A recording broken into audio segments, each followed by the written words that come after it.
The third and final phase of the war in Missouri began when General Price, hoping to recapture control of the state and to take pressure off of Confederate forces back east, crossed into Missouri from Arkansas in September of '64.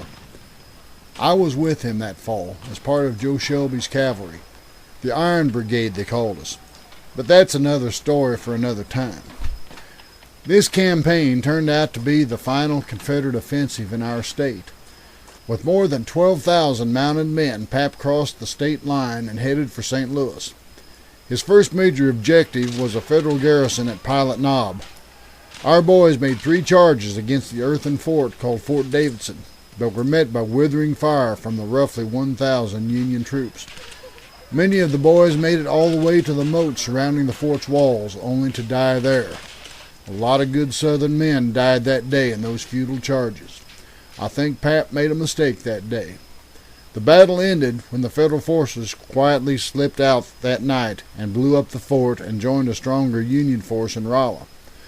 Weakened by the losses at Pilot Knob, Pap abandoned hope of capturing St. Louis and marched toward Jefferson City, where we fought a one-day skirmish before deciding to leave the capital.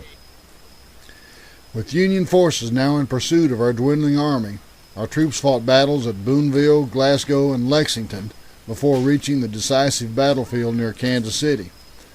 Approaching from the east, our army pushed a Federal line of militia back, first from the Little Blue River, then from the Big Blue, to what was to become the last great battle of the war in Missouri.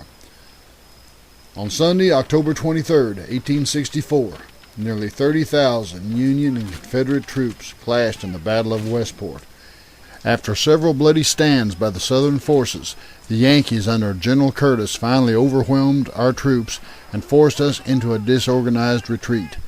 The remnants of our army was pushed south along the Kansas-Missouri border into Arkansas, ending the last major Confederate action in Missouri.